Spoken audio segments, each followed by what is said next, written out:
post-adolescent boy who doesn't know what fear is may be presumed uninformed of other basic emotions. He may be, in short, a dunce and worth our notice. Here's an account of such ignorance that makes the boy out to be interesting and nearly clever, if easy. Father, I've heard some talk of fear. Fear of God, of disease and of death, fear of the dark. A schoolmate said he was afraid of girls. What is fear? The smithy is so tranquil and secure, I don't know myself. I'll have to leave home to learn what fear is. Some criminals are being hung at the gallows. You might learn about fear from them. We can't be surprised at the boy's loopy innocence. Father seems less than a bright light. It's so unfair. Sure, we roughed a priest, deserved it, assaulted some nuns, banged a few heads for fun. Never told that stupid bell. Worthless. We're not morons. Are we told you were unjustly convicted of theft? That fear? No, that's wrong. Now you'll die for something we didn't Are do. you afraid of dying? No, yet. The half dead isn't half bad. Boy gets no help from these popes. Might as well have interviewed dying laundry. The boy stops by a schoolyard where he helps solve the crime. Look, there's the bed. It wasn't stolen after all. That we're innocent. Never! They were certain to get out something, and have met their just reward. As for the bell, it was purloined from my office and concealed in a sandbox. We retrieved at a later date the intention of removing it from school premises for innocent purposes, or what, or both. The malefactor must be punished. What's in a stupid bell? Mischievous, evil, unredeemable, dirty-minded people like you. That too, and I'm certain you won't confess. All students will share the blame. Get in line for a whipping. That's fair. Besides, it's clear who touched the bell last. Him. That man is an adult, a teacher. You lying little savage. Get in line for a whipping. Look, the brass is tarnished and the green stuff has rubbed off on the teacher's hands. I confess, I always wanted a big brass bell of my very own to love and protect and fondle. I don't know why. I'm sorry. So the search continues. Ignorance is unproved. Can no one and nothing teach this boy what fear is? He takes a peculiar job with the local royal And spend the entire night among the dreadful, ugly ghouls and ghosts. They will leave my castle and family forever. Many others have tried and failed, fearing for their lives. Stay the course, and you can marry my daughter. Will I learn what fear is? Guaranteed. Oh, no, King. Even you in your majestic wisdom can't err. I think I know where this is heading. Nothing frightens the boy. Or not so he'll admit. Ah, another happy wedding.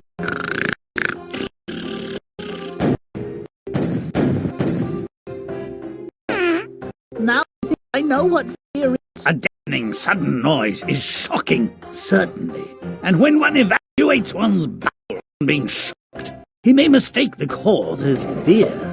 The boy, in my mind, never did learn what fear was. Title's kind of a misnomer, but it has a more sensible outcome than the brother tale, where the lad supposedly learns about fear by learning to shudder. His wife dumps cold water down his pants while he's sleeping. Where's the fun in that? Want to learn more about real fear? Play up. Here's a poser. How does Little Red Riding Hood, a disobedient child with eyesight poor as judgment, escape mutilation for a confrontation with the most feared and hated creature of the forest? She wouldn't, of course. Do tell the brothers Grimm.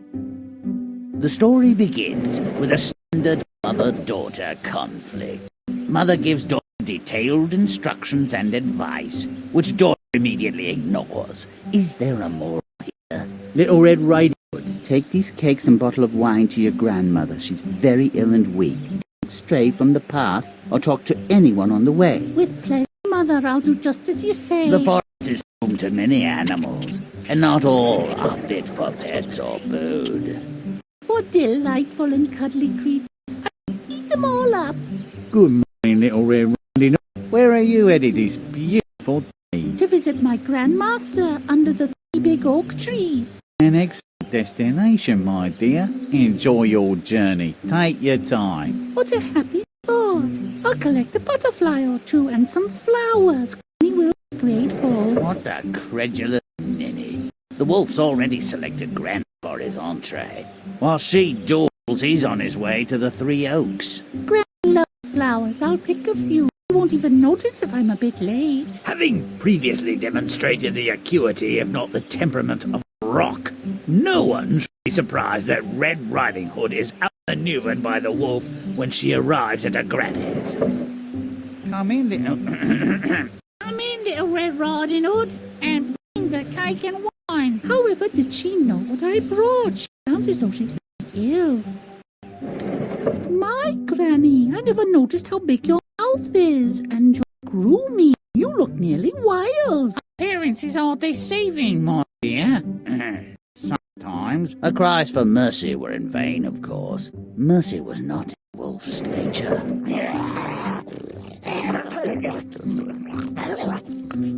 Little Red Riding Hood joined her granny in the dark.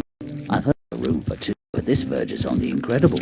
All wolves and pythons have more in common than I imagine.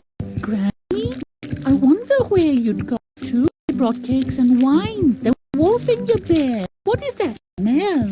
Unless I very much miss my guess, my dear, we're in the belly of the beast. Surely not. It stinks worse than our privy. But it's a bit cleaner. That looks like Mrs. Short's arm. Very distinctive tattoo. Perhaps the most far-fetched rescue ever. A lumberjack with an expert sense of lupine anatomy passes by. This worthy naturalist, noting the wolf's belly is dangerously distended, relieves the creature's distress with his scalpel-sharp axe and simultaneously saves both women from the wolf's digestive juices.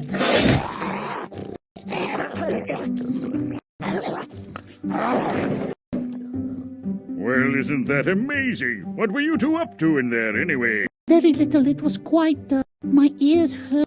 To got us up. You can't blame a creature for being hungry. I sewed him up and let him go. I'm sure he learned a lesson. Really? What do you think of that, Grandma? We'll eat the cakes and drink the wine after I take a hot bath. The wolf learned a lesson, all right. They've all got rocks in their head. What a crock! I mean, what kind of parent sends a child into the woods alone? What child mistakes a savage wolf for her beloved grandma? And nobody dies? If you'd like to add a bit of flavor and spice to this tasteless, if happy meal, be on.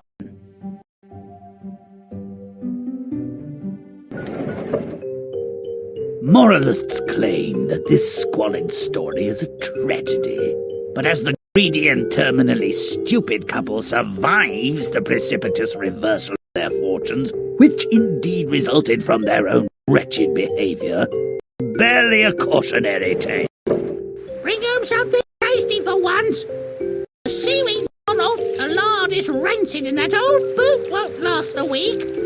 Bit of cod or mackerel even, or bacon, or bread, or veg. Right you are, my dear. A fish, by all means. Big fish. The fisherman hasn't recently caught anything but a cold. Still, he's happy, but this evidently being his lucky day, the hapless fisherman hooks a flounder who, would dinner, is enchanted. Return to the water, and your wish is my command. My wife wants a nice piece of fish to eat, but I'm sure she'd prefer a bigger, more pleasant domicile. Throw me back, and she shall have a castle. flounder was true to his word. A castle with 100 rooms and as many servants, and indoor plumbing to boot, stands where his hovel had been. His wife, swollen with pride, hardly blinked when told the castle is a gift from a fish. Husband, ask your wish for a bigger edifice for my friends and a title to match the property. If you don't ask, you don't get, my precious. I'll whisper a word in his shell like... I think he has ears. He's just a messenger, see? No wants of his own, the pathetic sap. He can satisfy this lunatic Batlax's hankering for more stuff. Wrong! I'm sorry to ask, but my wife wants you to upgrade the castle to a church, and she wants to be pope. All people around wear a big hat. Have one of the sticks with curly thing, and the fire robes, and the coloured windows, and all of that. You saved my life. I'll grant your request. Pope? What was to become of the current one? And what did he think would happen to him when she's Pope? And I bless you all and forgive you, everyone, except those who owe me money. Pay up and nothing gets hurt. Be generous and compassionate, my love. You are Pope, after all. I can't afford to be compassionate. Besides, that's my job. I could be compassionate if I were like God. Tell your fish to make me like God, and then I'll show you compassion and mercy and punishment when necessary. Ah, well, she perhaps has not heard the popular saying that there is no God but God. My wife, the Pope, would be like God. Make it happen. And so I shall. Return home and see his will be done. She shall be unto God. A distinct change in tone, no, but lost on the fisherman, I'm certain. Who knew I could want too much? Life is so unfair. I don't want it to be God. Could she be any dumber? Never heard of overreaching, selfish, vulgar, and profane? They wasted their chance to improve their lot. She demanded to be more than human. He did not dissuade her. But are they truly punished for their wicked pride? No! They don't have what they never had. Big deal! If you think that's pretty thin too, play on.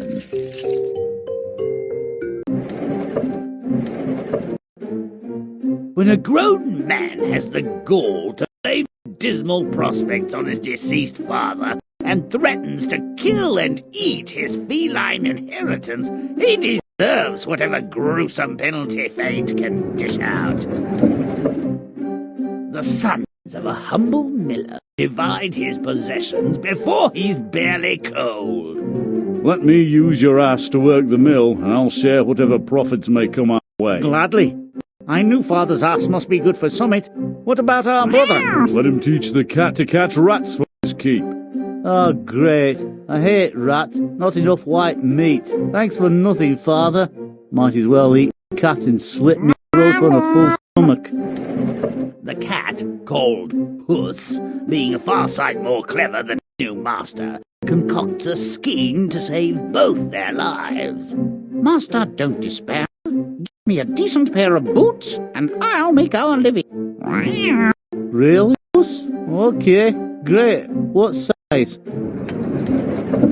The cat, forever generous and altruistic, and if you believe that, I'd like to sell you some land in Xanadu, begins to deliver on the first installment of their salvation. Ah, poor bunnies, ignorant of the pleasures, requirements, and deceits of this world. Come along with me, that you may see the light. This starts to sound fishy. What's he gonna do with all these rabbits? Puss knows just where to redeem this herd of cuddlies.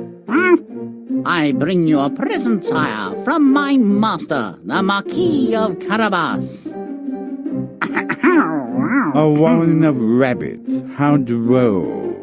Thank the Marquis and tell him he does me a great deal of pleasure. Oh, brother. Puss's master doesn't even know what a marquis is. Once he sets the hook, Puss plays deeply thinking before reeling him in. Oh, Majesty, thank heaven passed by. My lord, the Marquis of Carabas, has been robbed of his clothing. Tragic, such a gentleman. What luck! The completely senseless marquis will not have to get out completely naked, and the princess is quite taken with him also. Puss moves ahead of the carriage so he can further inflame his master's reputation. Listen up, you scum! If you do not tell the king that the meadow you mow belongs to the Marquis of Carabas, you shall be chopped small as herbs for the pot. Are you pressing us? Indeed he is, repressed by a flaming cat and by your leave. Rather. Just shut the hell up and I say. Very persuasive. What tact, what discretion, a natural diplomat.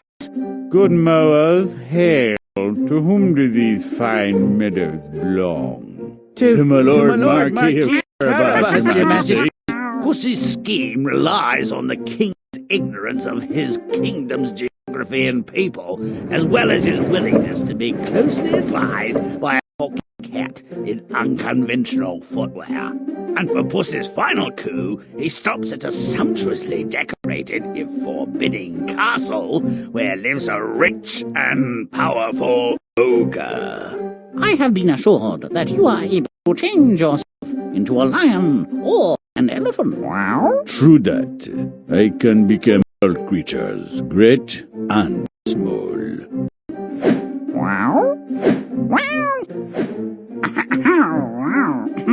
But surely nothing is so tiny as a mouse. That would be impossible. Even for one of your great powers. Are ye of little faith? A decent trick, but exploiting such a creature's vanity is so easy. Not clever, really, but effective. Welcome, Your Majesty, to the Carabas family home. A vast and fine abode. And as my daughter appears to have fallen in love with your master, it will be his fault if he is not my son-in-law before this day is done. They're purported to have lived happily ever after.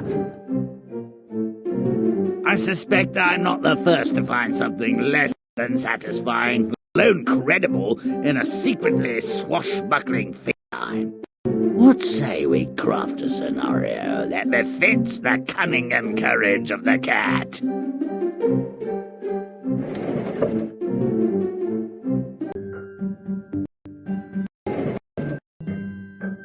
When a total stranger offers a poor miller vast wealth in return for something of obviously lesser value, would it not rouse suspicion? Of course it should, but today's dunderhead, a man with as much imagination as a lump of coal, isn't even teeny skeptical. There's no way but poorly for things to go for such a dimwit. The miller gathered firewood to supplement his puny income. Why waste time in the forest? I'll make you rich as Croesus if you give me what stands behind your mill. A hard bargain, sir, for I dearly love that apple tree. But for the wealth you promise, I give my pledge. I'll return one day to collect what's mine. Old Scratch has returned to collect his due. Turns out the miller's daughter was standing behind the mill beside the apple tree. Her tears have made her sopping wet. I can't take her like that. She weeps because she has no hands. You cut off her hands rather than forfeit your own life. You could have taken her place. You fiend! I did what I had to do. You've called 3 times, and because she's wet, you've rejected her. Now she's safe. I'll care for her. She will be grateful. Grateful? I think not. What would you do in her place? Might murder be on her mind? It ought to be King the devil, whose aversion to water is frankly not that well known. The girl is on her own. There's no use for her craving father. Starving, unable to work for food, she happens upon a royal orchard. What luck! Though it is forbidden, I'll eat just one pear to slake my hunger. You are beautiful, so I will not have you executed for molesting my royal pair. In fact, I love you, despite your handsomeness. I'll have some forged of silver made for you. You shall be my wife and queen. The king is off to war. That's mainly what kings do, and they often do it poorly. Goodbye, queen. Make the baby boy. Be nice, mother. See you soon. Goodbye, king. Dispatch the enemy with ruthless cruelty and hurry home. We'll roast a goat on your return. Alas, this was not to be, for the devil is first and foremost a mischief maker with no sense of humour. Often the devil alters letters between the king and queen with his own, dare I say, diabolical messages. The messenger is his unwitting dupe.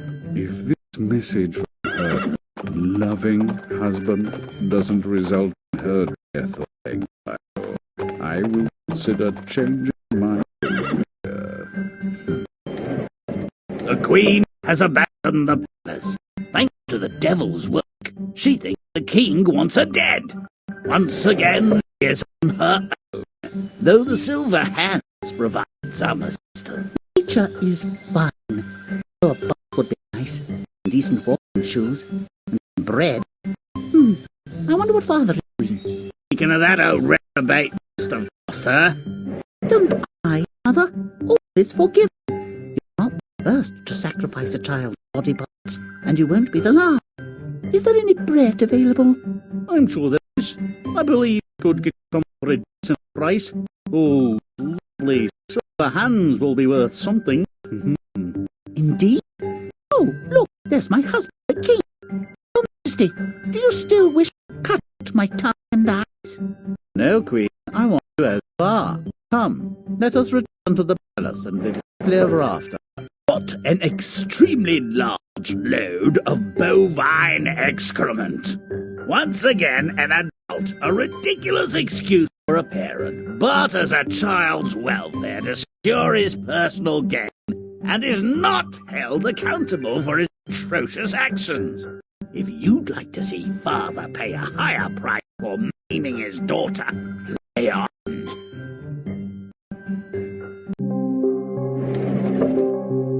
When their 13th child plots out, and hapless parents don't take a pledge of abstinence, they've apparently abandoned good judgment along with restraint. They hope a godfather may ameliorate their folly. Nonsense! Back directly, Mother. I'll just step out and find a godparent to help raise our new boy. Right. Any other man would be contemplating a permanent exit, and who could blame him? Poor Randy Sod. Hurry home, dear. The babies need burping. Now here's undeserved luck. Looking for a godparent, this mope finds God. No offense, God, but you can't be godfather to my son. You go to the rich while the poor starve. Bloody hell. He thinks there's a better godfather than God. Wonder what God thinks about it. Well, he's on a roll. I believe the operative verse is, seek and ye shall find. But this is ridiculous. Are you? I am. Take me as your child's godfather. I will give him all the joys of the world. No offense, Beelzebub, but you can't be my son's godfather. You deceive us. Lead us astray. Equal time and treatment to the champions of good and evil, I suppose. Neither has much reason to complain. But who's next? Why, it's death. And the horsey rode on. Make me your child's godfather. To me, everyone is equal. I will care for him. You're no death. You treat the rich and poor alike. You shall be my child's godfather. Not the only criterion on which to base the decision, probably not the worst. The boy grew up without incident or remarkable event, and when he had come of age, his macabre godparent charted his future and introduced him to a miraculous herb. Godson, you will become a physician to the rich and famous. But I have no training. No matter. As I am visible only to you, I'll indicate which of your patients will live and which will die. If I stand at their heads, give this herb, they will recover. But if I stand at their feet, they're mine. Death was as good as his word. His godson became rich, was later appointed the king's personal physician. But when the king's time had come, the godson was loath to let him die. Don't ever dare betray me again. Yes, Godfather. King, as I have saved your life, I'd like to marry your daughter. She's very ill. Heal her, and you shall have her and my crown. Feeling better? Fine. I'm your doctor. Getting married. Tomorrow, are you? I have no dress. Godson, you'll never disappoint me again. Come along now. A more perspicacious being would have seen Death's declaration for the lethal guarantee it was. I'll get back to you. He might, of course. But what did he know? He wouldn't be getting back to anyone above ground. Oh, this doesn't look good. Candles snuffed out, Death giving a guided tour of the underworld. Symbolism's a bit too clear. I might have cursed the darkness and let it go at that. These candles are the lifelights of every living being. A long candle foretells a long life, and the opposite is true too. Here is yours. This little stump is about to go out. Light a new one for me. One must go out before a new one is lit. But because you are my godson, I'll try a trick. It's against the rules. Thank you, Godfather Death.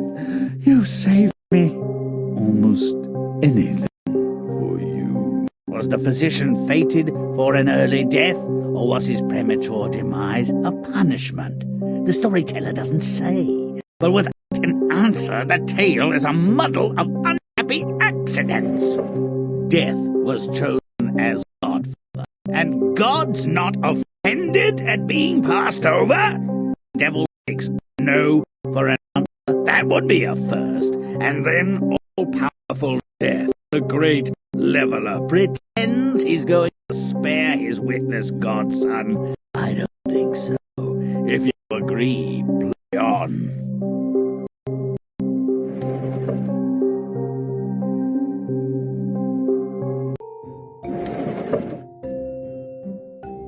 Presenting the devil as a thumb-sucking blonde is just the beginning of what's wrong with this tale of dumb luck seasoned with revenge. Still, it's always nice when the greedy get their just desserts.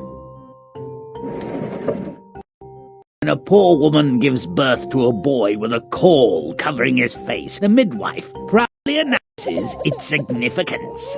At 14, this lucky stiff will marry your daughter, King.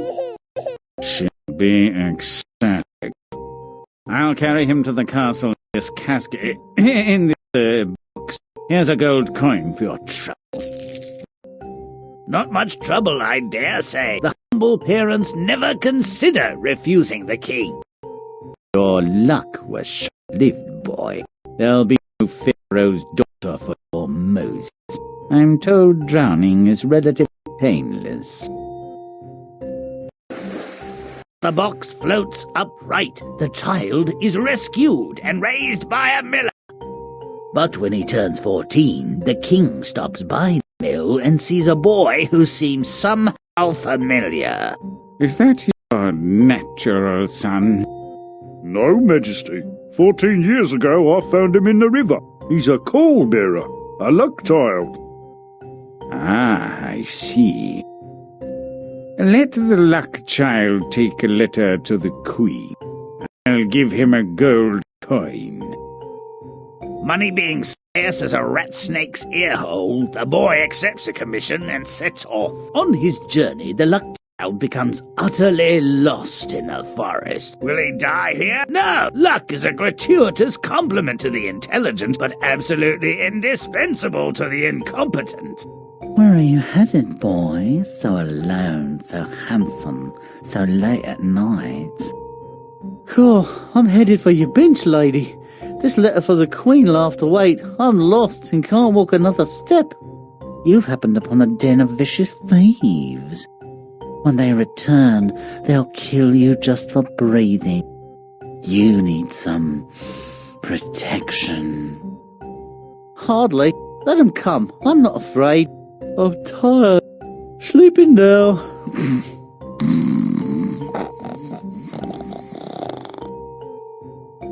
Who's this handsome stranger? Has he molested any of our goods? Oh, I wish. No, he's taken a letter to the Queen. The king orders his boy's execution. Let's dip his hand in warm water for a lark. We hate the king. Let's change it. The robbers substitute a marriage proposal to the princess for the death warrant, and they send him on his way, unmolested. The queen, evidently unfamiliar with her husband's handwriting, mounts a marriage between the princess and the luck child. But at the splendid wedding feast that followed, the king returns, and very pissed he is. You've tricked me somehow, but not forever.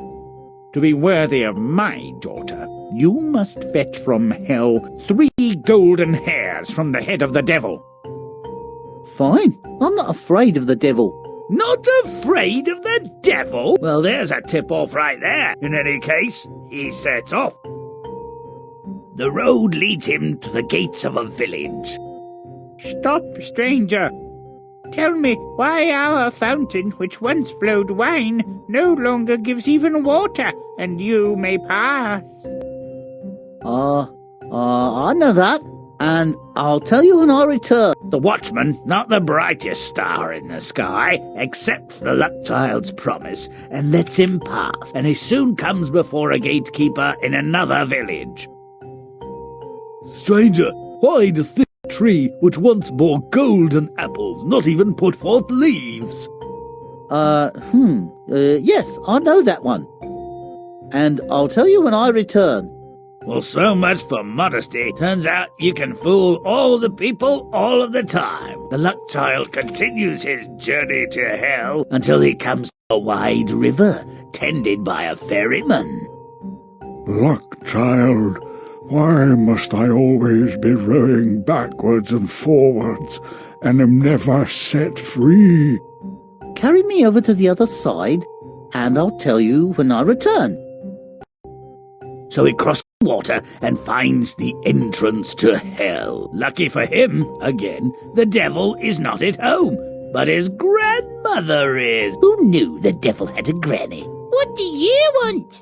3 golden hairs from the devil's head. What a very odd creature you are. If he finds you here, you're dead. I'll change you into an ant, and you'll be safe in the folds of my dress. Ooh, just shush and pay attention to what the devil says when I pull out his hairs. So the devil returns, bone-tired from doing whatever he does when he's out, and before long, he's fast asleep.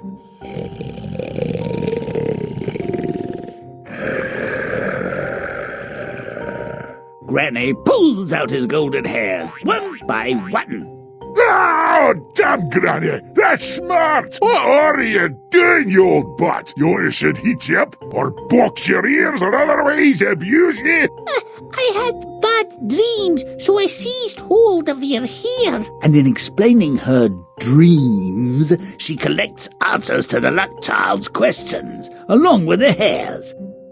The luck child returns, bearing rewards for providing answers to the grateful watchman and gatekeeper, and he delivers the 3 golden hairs to the rapacious, insincere, and arrogant king. Excellent. You can keep my daughter, but dear son-in-law, where can I get some of that gold? across the river. Let the ferryman take you over, and you can fill your sacks as much as you want on the other side. At the river, the greedy bastard hails the ferryman. Would you hold me all for half a mo, Gov? It's quite an imposition, but if I must, get along with you then. Ta-ta, mate. Have a nice day. I'm off. You're on. Forever.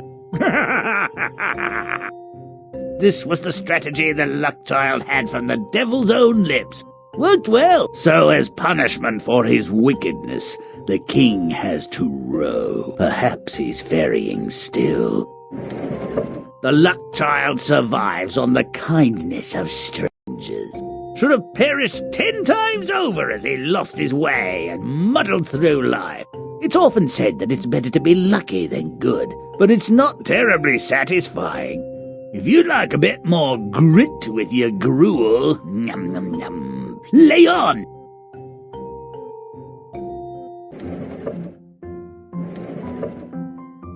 This incredible tale of Beauty and her Beast would earn my highest recommendation were it more about bizarre enchantment and less about misguided love. Well, let's deal with it.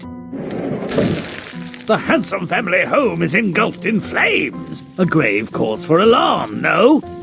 Everything's gone. The books, the furniture, the only portrait of Mama, my favourite stockings. Surely not the truffles. I haven't had my tea. Luckily, I'm wearing my new pantaloons, and Father's ships are afloat. I suppose there must be a doubloon or two about. Good riddance then. And I wasn't that fond of Mama.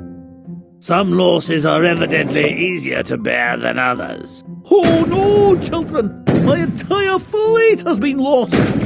We have been ruined by fire, misadventure, and pirates! Father made one ultimately futile attempt to recover a portion of his assets. On his return from the city, and because he couldn't find ice at the North Pole, he becomes hopelessly lost. These snow creatures are useless, no nothing. But you'd think the blasted horse could find his way home. Perhaps I am the unluckiest man alive. Hungry, horseless, and cold, he stumbles into a castle. Incredibly, I state with prejudice, it's enchanted, like a summer day, with flowering gardens, food, and surprise. I'll take a rose to Beauty, my dutiful daughter. I gave you hideous shelter. Well beast! observed. I gave you shelter. Mercy! Shut your bloody pie-hole.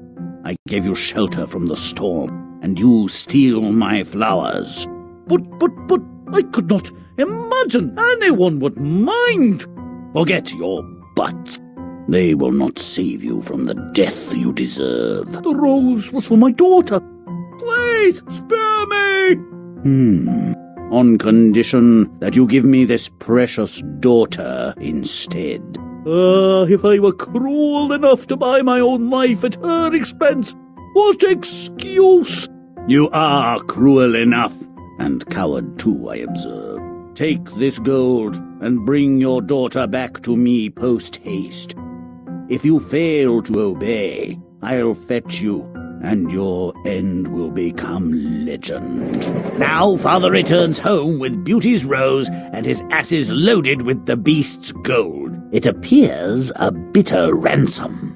To save my life, I've promised Beauty to a grotesque beast. He may kill her or subject her to more unspeakable practices. Ooh, does he have a big Fortune, he must be very rich. I'm sure he's not entirely horrible. Beauty, I have a scheme that needs a bit of funding. I wonder... I'm not totally ready to go, Father. Father delivers Beauty to the beast, and she's less than terrified. Very interesting. After a cozy tour of the castle, she retires and falls asleep. And dreams.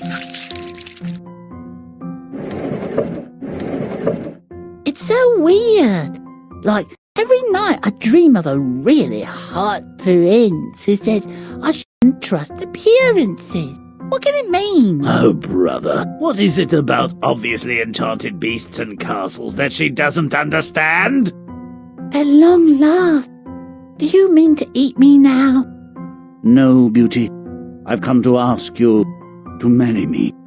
Ew, no, beast. I mean, I bet you got a decent personality, but my heart belongs to, you're just hideous, okay? Ah, Beauty, you're so unkind. I fear I'm fated to be miserable all my days. Well, if it's fated, say la guerre or whatever. Can I go home to see my family? I promise to return. I cannot refuse you anything, but remember your promise, or you may have cause to repent it. For if you do not come back, I will surely die. Beauty's family has nice new digs, purchased with the money secured by her attendance on a murderous beast. No matter, it's joy and cuddles all around. You must be tired from your journey, Beauty. Perhaps you'd like a nap. Nap, by all means, long nap. Did you bring more gold? To sleep, perchance to something or other. And every night she does dream, But not of the charming prince. Instead, she conjures up an image of the beast dying in his garden. Ooh, better go back to the beast. I may be in his will. So she falls back asleep and wakes up back in the palace. Nice trick! When she finds the beast, he appears to have expired. He revives after Beauty douses him with water. Oh, beast, I think I love you. Can you really love such an ugly creature? Oh, for sure. We could buy a really neat bag for your head, and the castle is big and there's lots of really nice stuff like. Will you spend your life with this ferocious beast? Well, 1 or 2 items in writing, and it's a done deal. Separate bedrooms might be best, and you'll stay out of sight when I have someone over. And don't bother my cat, you'll frighten her to death. Suddenly the beast disappears, and in his place stands the prince of her dreams. Beauty's the only one who didn't see this coming. Please consent to be my wife. Wow, I consent. Do you have any brothers? I should meet my friends. I think they'd really hit it off, you know. It took courage to redeem her father's pledge, and to rescue the beast from his terrible enchantment. Still, I think she had some misgivings. They're alleged to have lived happily ever after. Double the quantity of puerile pap between the conflagration that began the tale and the premarital transformation with which it ended was enough to choke a hippopotamus. Need a drink to clear your throat? If so, play on.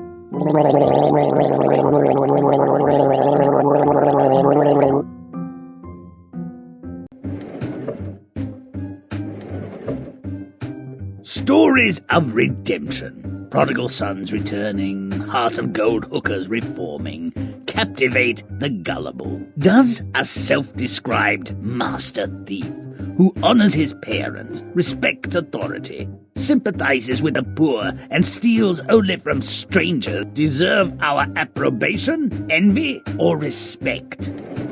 Good day, your worship. How might we serve you? Cook me some potatoes, my man, just as you like them, and we'll eat them together. Poor folk must humour the whims of their betters, I suppose. While my wife cooks the spuds, you can watch me work. Not my idea of how to pass the time before dinner, but some philosophizing needs doing. You can't straighten crooked trees, Your Honour. Like children, you need to train them while they're young. Discipline must be maintained. Had you trained your son while he was young, perhaps he would not have left home. Perhaps, but he would learn nothing and was full of bad tricks. He grew misshapen, and I did nothing to reform him. But how do you know? I am he, father. Know me by this birthmark. Good God, but my son, how have you come to live in wealth and luxury? I'm a master thief, father. No lock or bolt prevents me from fleecing the superfluity of the rich, and sometimes sharing it with the poor. Alas, my beloved son, a thief is still a thief. This will end badly, I'm sure. If your godfather, the Count, learns your trade, he will see ye hanged. Be easy, father. He will do me no harm. I will go to him myself this very day, and earn his respect, if not his forgiveness. Confident sort of a git, is he not? A wiser man might just have eaten, kissed his mum, and run. But up he goes to the Count's castle, and tells all. That's it, my lord. The voyage from apprentice to master has been arduous, rough seas and bad weather, but ultimately rewarding. Indeed. I'm all admiration for your accomplishments and acquisition. Still, you're a confessed criminal and should by rights be hanged. But as I'm your godson, mercy will take the place of justice. On this occasion only. It will, but I have a reputation to protect, so I'll put your art to the test. If you fail, you must marry the rope maker's daughter. Fair enough. Think of 3 tasks, as difficult as you like, and if I do not perform them, do with me what you will. Mark what I say, as your life depends on it. First, steal my horse from its guarded stable. Second, steal my wife's wedding ring and the sheet on which we are sleeping. Third, steal the parson and the clerk from the church. As you wish, my lord. I take my leave. I would have kept on walking, frankly, to China. But our thief's a proud bugger. He disguises himself as an old woman, laces a cask of wine with knockout drops, and returns to the castle. Oh, mother, come warm yourself, and perhaps we might taste more of your excellent wine. I live by trade, but fair words go far with me. Drink as much as you like. Oi, you're a lifesaver, Granny. It's as cold as a Siberian witch's tin pot. Let's have another swig, eh, mate? Right you are. I got a thirst you can draw a picture of. Bring it on. We'll have... Without witnesses, the thief wraps the horse's hooves in rags and silently rides away. Next, the Countess's wedding ring and bedsheet. The thief lugs a corpse he's collected from the gallows through the Count's garden. This promises to promote some mischief. All the doors are locked and bolted. I'll stay awake. If he tries to get in by the window, I'll shoot him. Save us the trouble of a hanging. Well, try to be quiet about it. I'm very tired. It's me, Godfather. Might we compromise? I'm killed! Silence, please. I'm trying to sleep. I've shot the master thief, my dove. Well, fine. Shut up already. I'm exhausted.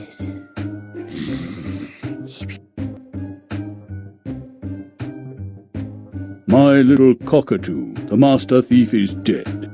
But as he is my godson, and to spare his parents, I won't expose his shame. I'll bury him myself. Give me the bedsheet to wrap the body. You seem to care more for this criminal than for my beauty sleep. Very noble. Indeed, I am magnanimity itself. Give me your ring, too. He risked his life for it, so he may take it with him into his grave. What a ninny you are. Take it. You'll need to give me a better one. Oh, please. What an unperceptive dolt she is. How generous, my lord, to bury a common criminal.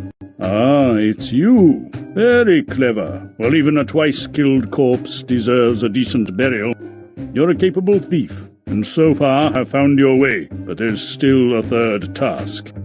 And if you fail, all is lost. The master thief silently walks away, and under cover of darkness, he takes a long sack and a lantern to the village churchyard.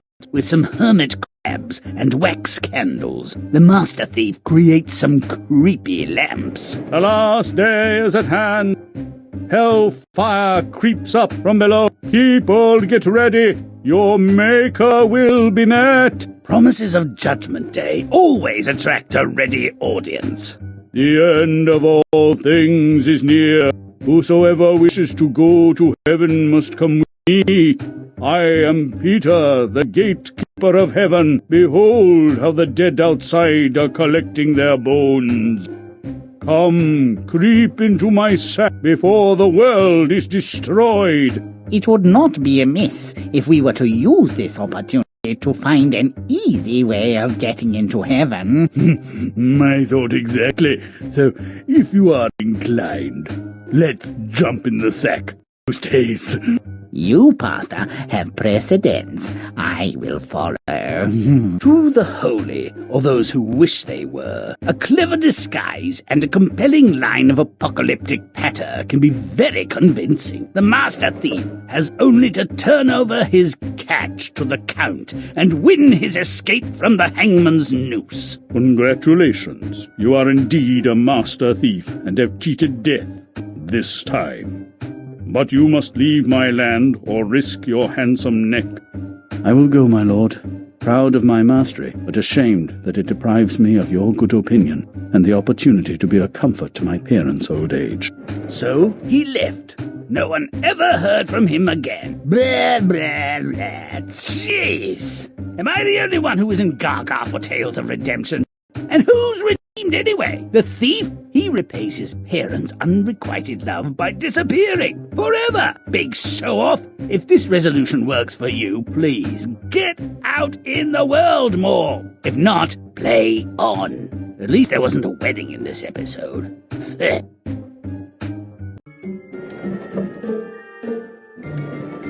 A bias for happy endings excludes many tales from the brothers' collection. That a delicious story of boar gore, fratricide, black magic, and legalized murder made the grade is proof that they could remove stink from shite. This blasted boar is a bloody nuisance. I'm truly pissed. Excuse my French. Fields damaged, cattle killed. I hear tell a dozen or so village brats met their maker. So, who will kill the brute?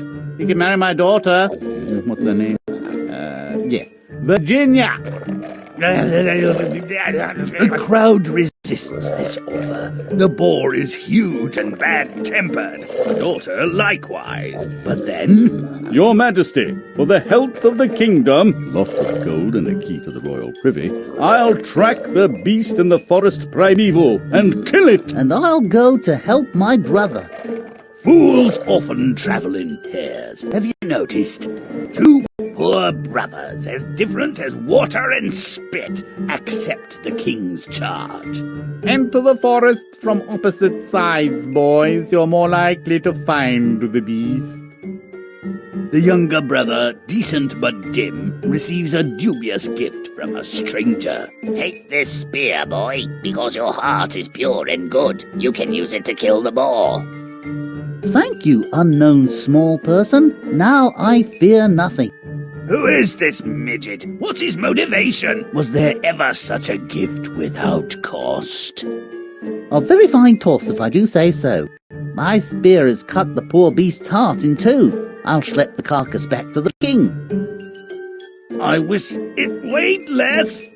But long before he gets to the king, he finds his brother lounging in a pub. The lazy lout never even made it to the forest. Have more beer, brother. What could it hurt? Soon you'll be a wealthy prince. Better you than me, brother. I prefer the gold. You can have the title. But the older brother's not really the sharing type, is he? After plying his brother with liquor, he walks him out for some air. My, brother. Is that the fair Griselda bathing below? Whoa. Having murdered his brother and buried him carelessly in the sand where he fell, he took the boar to the castle to collect the reward. Here, your majesty, is the boar, as I promised. I'll have your daughter and my inheritance now. The wedding is arranged. I think she has a low tolerance for fools. You won't be the first to die. This warning was insufficient to deter the ambitious criminal. After all, he'd already killed his brother for the chance to marry the harpy. For many years the crime was concealed, the murderer appearing to have got away with murder. But one day, a local shepherd was moving his flock beneath the very bridge where the killing took place. My unburied bones thank you, friend. Long have they rotted by water. My brother slew me, claimed the boar, and wed the king's young daughter. Now this shepherd knew a portent when he saw one, and he took the singing skull to the king straightway. Thought there might be a reward, no doubt. Your Majesty, I have here a human skull that sings, and I thought perhaps you might think that was valuable, and offer me some... Save the sales pitch. Let's hear it. My unburied bones thank you, friend. Long have they rotted by water. My brother slew me, claimed the boar, and wed the king's young daughter. Dad, take the skull and send this chap to the bawdy house. No, make it the beer hall. Always nice when royalty behaves predictably, like jerks. Poor man was just looking for a little love and maybe some money. Then find my son-in-law, sew him up in a burlap bag, and drown him in the river like a rabid polecat. And do it slowly.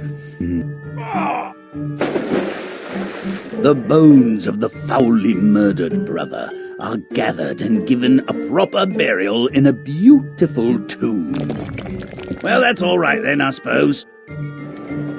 This passes presumably for all's well that ends well. But it doesn't end well, does it? And what happened to the little guy who gave the fatal spear? Does he have responsibility in any of this? I mean, where's the accountability? Ever since Cain killed Abel, there's been a nasty corner in hell reserved for fratricides. Brother murder unhinges the world, and the death of the killer does not redress the cry. It only begins to heal a gaping wound. If you'd like to see better effects, play on.